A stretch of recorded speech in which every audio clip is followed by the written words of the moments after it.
죽었다는 뉴스를 제가 밥을 먹다가 들었을 때 이상하게 별로 놀라움이 없더라고요. 김일성이가 죽었을 때는 상당히 놀랐습니다. 김일성이가 1994년 7월 9일 날 12시에 사망했다는 보도가 나왔을 때는 아주 충격을 받았는데, 김정일이가 죽었다는 이야기를 들으니까 아마 여러분들도 비슷한 생각 가지셨을 것입니다. 2008년 여름부터 뇌졸중 뭐 등등으로 하니까 아마 언젠가는 죽겠다, 뭐 4, 5년 못 산다 하는 전망을 했는데 아주 정확하게 맞아 떨어졌습니다. 제가 김일성 죽었을 때는 월간조선 편집장을 했는데, 그해 봄에 심심풀이로 제가 어느 기자한테 이런 취재 지시를 했어요. 별 뭐 기사거리도 없으니까 김일성 그 사주를 한번 봐라. 김일성 생년월일을 가지고 다니면서 우리나라에서 제일 유명한 점쟁이 5사람, 6사람 만나가지고 한번 이야기 들어보라고 했어요. 그럼 그 제일 유명한 점쟁이 5사람 문 어떻게 선정하느냐? 그것은 저기 경희대학교에 그쪽 방면에 아주 전문학자 서정권 교수라는 분이 있으니까 그분 가서 한번 추천받아보라고. 그렇게 해서 쓴 기사를 가만 보니까 요 5명이 의견 일치가 올해 안에 김일성 죽는다. 올해 안에 김일성 죽는다. 그래서 1994년 5월로 월간조선 기사에 이렇게 따옴표하고 올해 안에 김일성 죽는다 하는 기사가 나왔습니다. 그런데 김일성이가 7월 9일에 죽었는데 그 중에서 한 사람이 더 정확하게 맞췄어요. 김일성이는 5월 아니면 6월에 죽는다. 5월 아니면 6월에 죽는다. 김일성이 죽은 것은 7월 8일입니다. 그것은 음력으로 5월 30일이었어요. 발표된 것은 6월 1일이었어요. 정확무비하게 맞췄어요. 그 여자분이 이름이 심진송이라는 여자인데, 혹시 그 기사를 보고 그분한테 정치로 간 분이 계실지 모르겠습니다만은, 한때 정치인들 특히 그분 좀 소개해달라고 부탁하면은 뭐 몇 달 밀렸다 하고 뭐 그러더라고요. 근데 그 뒤부터는 안 맞기 시작했습니다. 97년에는 김종필 씨가 대통령에 당선될 거라고 엉뚱한 예측을 하더라고요. 그런데 가만 보니까 왜 안 맞느냐? 이 점을 치는 사람들은 직관력이 있습니다. 그래서 뭐 이렇게 정교가 들어왔을 때 사주나 이런 걸 할 때 눈치 안 보고 해야 돼요. 그 사람이 고위직이든 저 밑에 있는 사람이든 자기 영감대로 이야기를 해버려야 그게 맞는데, 저 유명해지면은 그렇게 안 되는가 봐요. 그 주문자 생산은 아니겠지만은 아주 그렇게 되면은 이게 사가 끼어가지고 안 된다고 해요. 그리고 영감이 아주 피크에 달했을 때 맞고, 그것이 여러 사람을 만나고 하다 보면 정신력인데 일종의 에너지가 좀 소진되면서, 그때는 저 산에 들어가서 아주 돌을 닦아가지고 재충전을 하고 나와야 된다고 그래요.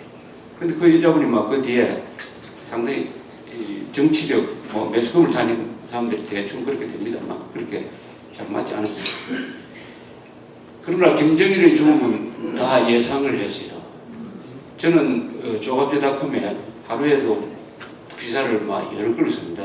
서너 건 쓰고 많을 땐 10건도 쓰는데, 이런 큰 사건이 있으면 빨리 기사를 써야 되니까 식사를 중단하고 돌아와서 첫 문장을 어떻게 쓸까 하다가 이렇게 썼습니다. 700만 생명의 죽음에 책임이 있는 김정일이가 제명대로 살고 죽도록 한 것은 한민족의 크나큰 수치다. 이것은 천추의 한이다. 우리 민족의 손으로 단죄해야 될 독재자를 자연사하도록 내버려두었다. 우리가 이 천추의 한을 싣기 위해서는 남한에서 종북 세력을 제거하고 자유통일해서 북한 2,300만 노예 동포를 해방하는 길이다. 이렇게 썼습니다.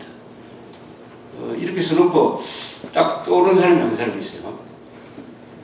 김정일의 지시로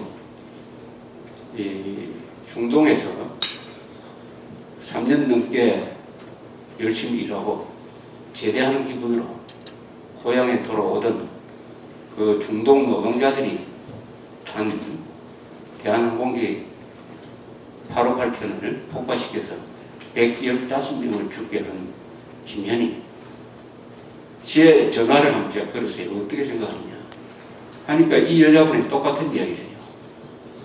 아쉽다. 우리 손으로 단죄를 했다는데 아쉽다. 이런 이야기를 했습니다. 그날 우리 언론이 김정일 국방위원장 사망이라는 제목을 붙였어요. 김정일 국방위원장 사망. 이 말이 맞느냐? 틀린 말이죠. 국방위원장은 틀린 말입니다. 국방위원장은 헌법에 맞지 않고 사실에도 맞지 않아요. 한반도에서 나라 국자를 쓸 수 있는 조직은 대한민국밖에 없습니다. 북한은 국자를 쓸 수 없어요. 저건 단체, 당국, 우리가 그렇게 부르죠. 조선민주주의 인민공화국이라고 부르면 과거 같으면 국가보안법으로 감옥에 갔어요. 우리 헌법이 허용하지 않습니다. 국방위원장이 아니죠. 굳이 부르라고 하면 북한 노동당 총비서, 총서기 뭐 이렇게 부를 수가 있어요. 그리고 국방위원장이 맞느냐? 국방 파괴자 아닙니까? 국방 파괴자를 국방위원장으로 한다? 헌법에 맞지 않고 사실에 맞지 않아요. 뉴욕타임즈는 어떤 제목을 붙였을까? 보니까 이렇게 썼어요. Dictate 김정일 dies suddenly. 독재자 김정일 급사. 이런 제목을 붙였습니다. 뉴욕타임즈가 뭐 김정일로부터 피해를 본 게 있습니까? 그 김정일 정권으로부터 그렇게 피해를 많이 본 대한민국의 언론이 엉터리 국가관도 없고 헌법을 무시한 제목을 붙이고 있다.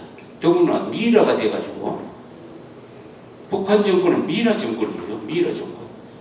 21세기에 만들어진 최신 미라가 김정일이라는 미라 아닙니까? 보통 미라는 한 수천 년 됐는데 21세기에 미라 만들고 있어요. 또 아마 장래에 미라가 될 사람이 요새 김정은이라는 이름으로 돌아다니고 있습니다. 미라 정권이죠. 미라가 된 김정일까지도 지금도 김정일 국방위원장 죽은 사람한테 국방위원장이라는 걸 붙이는 법이 있습니까? 그리고 제가 여기서 나를 소개할 때 저 조갑재 대표입니다 이렇게 소개합니까? 저 대표로 있는 조갑재입니다 이렇게 이야기하는 거 아닙니까? 이름 뒤에 직함을 붙이는 거의 존칭이 되는 거죠.